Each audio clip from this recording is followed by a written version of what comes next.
कहानी की शुरुआत में हमें अमेरिकन सोल्जर को दिखाया जाता है जिसका नाम माइक है। उसके साथ उसका साथी भी होता है जिसका नाम टॉमी है। ये दोनों के दोनों रेगिस्तान में एक खूंखार टेररिस्ट के इंतजार में बैठे हुए हैं जिसकी यूएस आर्मी को कई महीनों से तलाश है। थोड़ी देर बाद इनसे कुछ ही दूर लोग इकट्ठा होना शुरू हो जाते हैं। दरअसल ये एक वेडिंग सेरेमनी है। माइक अपना निशाना लगाता है पर इससे पहले कि वो उस टेररिस्ट को मारता है उस टेररिस्ट के सामने दूल्हा आ जाता है, इसीलिए माइक उस पर निशाना नहीं लगा पाता, जिस वजह से माइक अपनी गन निशाने से हटा देता है। इसके बाद माइक की गन की दूरबीन से सूरज की रोशनी से एक लाइट रिफ्लेक्ट होती है जिसे उस टेररिस्ट का आदमी देख लेता है और वो समझ जाता है कि उनसे दूर कोई ना कोई है। वो उस तरफ गोलियां चलाना शुरू कर देता है जिस वजह से वो टेररिस्ट इस जगह से भाग जाता है। माइक और टॉमी इन पर गोलियां चलाते हैं पर अब उस टेररिस्ट के लोग माइक और टॉमी के पीछे हैं। ये दोनों के दोनों एक चट्टान के पीछे छुप जाते हैं पर ये जानते हैं कि ये उनसे ज्यादा देर तक नहीं छुप सकते। लेकिन इनकी किस्मत यहाँ पर अच्छी होती है क्योंकि यहाँ पर रेगिस्तानी तूफान आ जाता है जिस वजह से वो सब के सब यहाँ से चले जाते हैं। पर माइक और टॉमी अब इस तूफान में फंस चुके हैं। ये दोनों यूएस आर्मी से मदद मांगते हैं लेकिन यूएस आर्मी इनसे कहती है कि तुम्हें पास ही के गांव में पहुंचना होगा, वहां हम तुम्हारे लिए मदद भेजेंगे। लेकिन पास का गांव यहाँ से 5 घंटे की दूरी पर है। कुछ ही देर बाद तूफान थम जाता है और ये लगातार उस गांव की तरफ बढ़ना शुरू कर देते हैं और कुछ घंटे चलने के बाद इनके सामने एक प्लेट उड़कर आती है। इस प्लेट पर डेंजर का साइन होता है। माइक कहता है कि हमें आगे नहीं जाना चाहिए। नॉर्थ अफ्रीका में पिछले 40 सालों से वार चल रहा है, इसीलिए नॉर्थ अफ्रीका में बहुत सारी ऐसी जगह हैं जहाँ पर माइंस बिछाई गई हैं और ये जगह भी उन्हीं जगहों में से एक है। लेकिन टॉमी उसकी बात नहीं मानता।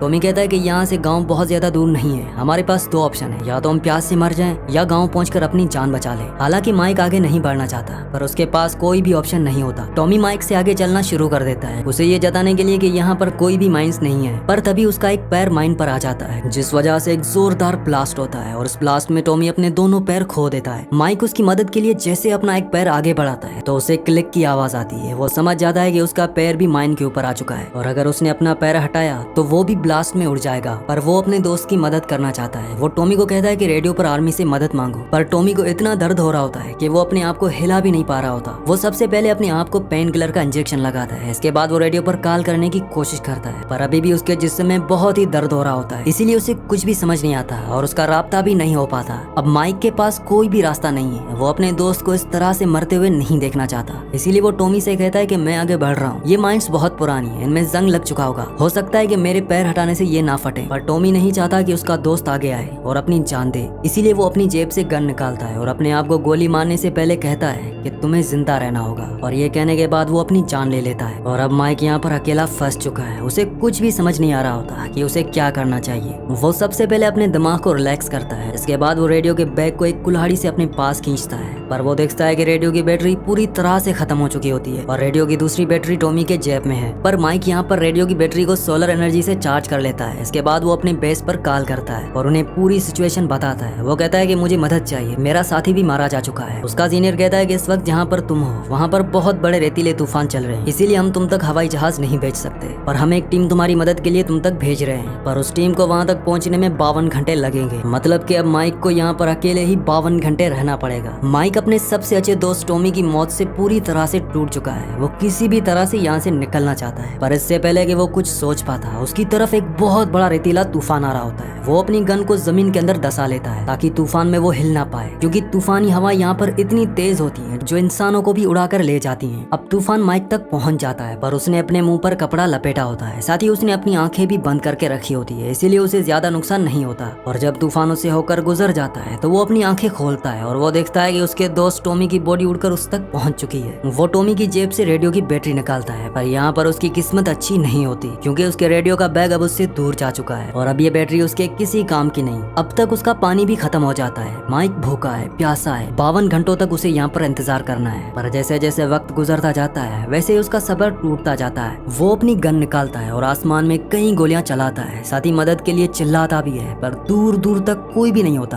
और अब वो डिसाइड करता है कि वो अपनी जान ले लेगा। वो अपने सर पर गन तान देता है पर इससे पहले कि वो गोली चलाता उसे अपने सामने एक आदमी दिखता है जो पासी के गाँव का होता है। वो आदमी उसे कहता है कि तुम्हें अपना दूसरा स्टेप आगे बढ़ाना चाहिए। माइक कहता है कि अगर मैंने कदम बढ़ाया तो मैं भी अपने दोस्त की तरह मर जाऊंगा। वो आदमी माइक के पास आता है पर वो सीधा नहीं आता बल्कि जिगजैग पोजीशन में आता है क्योंकि शायद उसे भी पता है कि यहाँ पर माइंस है। माइक उसे अपनी पानी की बोतल देता है क्योंकि वो प्यासा होता है, साथ ही उसे अपना रेडियो भी मांगता है जो उसे कुछ ही दूरी पर पड़ा होता है। वो आदमी कहता है कि यहाँ पर कोई भी म्यूजिक नहीं बजेगा, तुम डांस नहीं कर सकते, तुम्हें अपने कदम आगे बढ़ाने चाहिए। ये कहकर वो आदमी यहाँ से चला जाता है। माइक उसी तरह से कई घंटों तक उसी जगह पर खड़ा रहता है और कुछ ही देर बाद अपने से दूर एक एक छोटी लड़की दिखती है जो ठीक उसी आदमी की तरह जिगजैग तरीके से माइक तक पहुंच जाती है। वो माइक को पानी देती है, साथ ही अपने गले में लटके थैले में वो एक सोल्जर के टॉय को निकालती है। माइक के पास भी एक ऐसा ही टॉय होता है जो उसे इसी रेगिस्तान में मिला था। माइक वो टॉय उस लड़की को दे देता है। इसके बाद वो छोटी लड़की से अपने रेडियो का बैग भी मांगता है, पर वो लड़की भी उसे बैग नहीं देती। असल में ये उसी आदमी की बेटी होती है जो कुछ ही देर पहले यहाँ पर आया था, और जब ये छोटी लड़की भी यहाँ से चली जाती है, अब अंधेरा होना शुरू हो जाता है। माइक के पास जो उसका मोबाइल होता है, वो उसमें अपनी वाइफ का एक रिकॉर्डिंग मैसेज देखता है जिसमें उसकी वाइफ कहती है कि मैं तुम्हारा इंतजार कर रही हूँ, मिशन कंप्लीट करके जल्दी वापस आना। ये सुनकर माइक इमोशनल हो जाता है। माइक ने अपने लिए यहाँ पर आग भी जलाई होती है, पर वो बहुत ज्यादा थका होता है, इसीलिए वो आधी नींद में होता है, जिस वजह से उसकी आग बुझ जाती है, उसे पता ही नहीं चलता। और कुछ ही देर बाद उसे यहाँ पर जानवरों की आवाजें आना शुरू हो जाती हैं। यहाँ पर रेगिस्तान के खतरनाक डॉग्स है जो माइक को अपना शिकार बनाना चाहते हैं। वो धीरे धीरे माइक की तरफ बढ़ रहे होते हैं। माइक उन पर गोलियां भी चलाता है, पर चारों तरफ अंधेरा होता है। माइक टॉर्च की मदद से एक डॉग को देख लेता है और उसका निशाना इस बार सही जगह पर लगता है। डॉग उछलकर माइन के ऊपर गिरता है, जिससे यहाँ पर एक बहुत बड़ा ब्लास्ट होता है। यहाँ पर जितने भी डॉग्स होते हैं वो सब के सब यहाँ से भाग जाते हैं। अब सुबह होती है और एक बार फिर से वो आदमी माइक के पास आता है। वो माइक को जिंदा देखकर हैरान होता है। वो माइक से कहता है कि तुम इस खतरनाक रेगिस्तान में पूरी रात बिना हिले जानवरों से बचे रहे, ये किसी मिरेकल से कम नहीं है। वो माइक को एक बार फिर से कहता है कि तुम्हें अपने कदम आगे बढ़ाने चाहिए,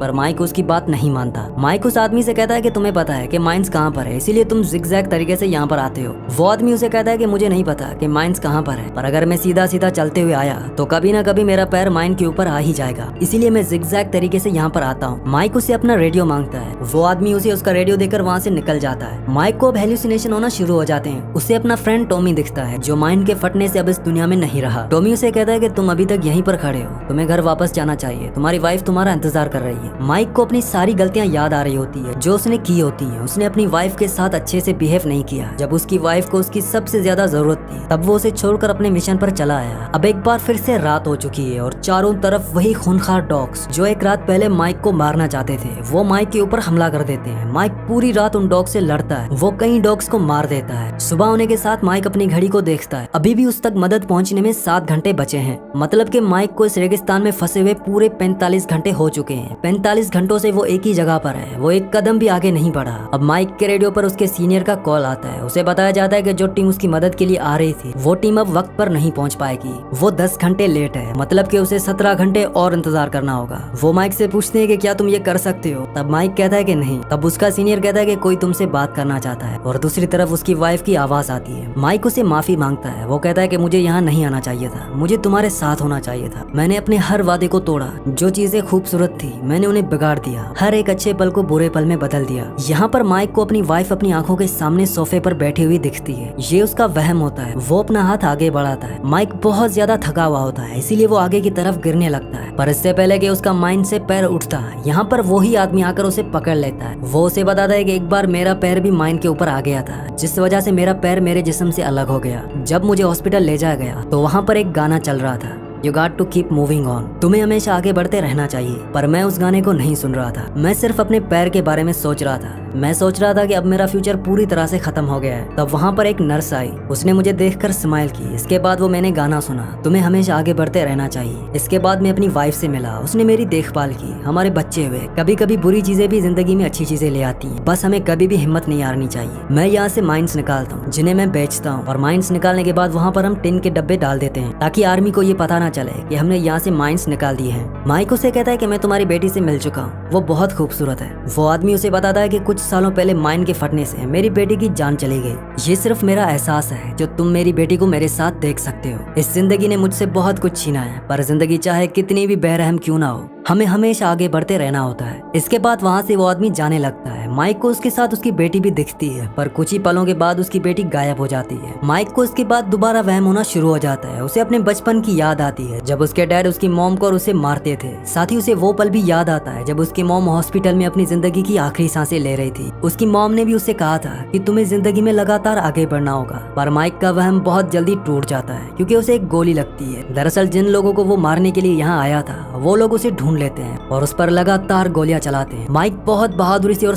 समझदारी से उनका सामना करता है और एक एक करके वो कई लोगों को मार देता है। पर जब वो उस पर गोली चलाता है तो उसकी गोलियां खत्म हो जाती हैं। ये असल में माइक का वहम होता है। उसके सामने उसके डैड होते हैं जो उसे गले से लगा लेते हैं। माइक को एहसास होता है कि जिन लोगों से वो जिंदगी भर नफरत करता रहा, दरअसल वो लोग उसे प्यार करते थे। अब माइक को बचाने के लिए उसके आर्मी वाले लगभग उस तक पहुंच जाते हैं, पर रेगिस्तान में उसे देखना इतना आसान नहीं होगा, क्योंकि रेगिस्तान में जब गाड़ी चलती है तो बहुत ज्यादा धूल उड़ती है। माइक के पास अपनी लोकेशन बताने के लिए सिर्फ एक ही तरीका है और वो है फ्लेयर गन, जो उसे कुछ ही दूरी पर होती है, जिसे उठाने के लिए उसे अपने कदम आगे बढ़ाने होंगे, नहीं तो वो यहीं पर ही भूखा और प्यासा मर जाएगा। उसे उस आदमी की बात याद आती है कि हमेशा हमें आगे बढ़ते रहना चाहिए। माइक पूरी हिम्मत करता है और वो एक कदम आगे बढ़ जाता है, पर कदम बढ़ने से यहाँ पर कोई भी ब्लास्ट नहीं होता। माइक ये देखकर पूरी तरह से हैरान हो जाता है और जब उस जगह को खोदता है तो वहाँ पर एक टिन का डब्बा होता है। जैसा कि उस आदमी ने कहा था कि यहाँ से हम माइन निकालकर वहाँ पर टिन का डब्बा डाल देते हैं। और माइक जब उस टिन के डब्बे को खोलता है तो उसके अंदर एक सोल्जर का टॉय होता है। माइक उसी जगह पर लेट जाता है। वो पिछले 62 घंटों से इसी जगह पर खड़ा था। माइक के इस एक्सीडेंट ने उसकी पूरी जिंदगी बदल दी। कुछ दिनों बाद वो वापस अपनी कंट्री आता है, जहाँ एयरपोर्ट में उसकी वाइफ उसे लेने आई होती है। माइक उसके सामने अपने घुटनों पर बैठ जाता है, क्योंकि अब उसे जिंदगी की इंपॉर्टेंस का पता है। उसे पता है कि जिंदगी में हमेशा खुश रहना चाहिए, हालात कैसे भी हो, इंसान को हमेशा आगे बढ़ना चाहिए। कभी कभी जिंदगी में बुरी चीजें भी अच्छी चीजें ले आती हैं, जिस तरह से माइक और उस आदमी की जिंदगी में लेकर आई। बस इन दोनों में एक ही चीज कॉमन थी, ये दोनों जिंदगी में आगे बढ़े। इसी के साथ इस मूवी का एंड हो जाता है। अगली कहानी आप किस मूवी पर सुनना चाहते हैं मुझे नीचे कमेंट्स में जरूर बताना। और अगर ये वीडियो आपको पसंद आई हो तो इस वीडियो को लाइक कर देना और इस चैनल को भी सब्सक्राइब कर देना।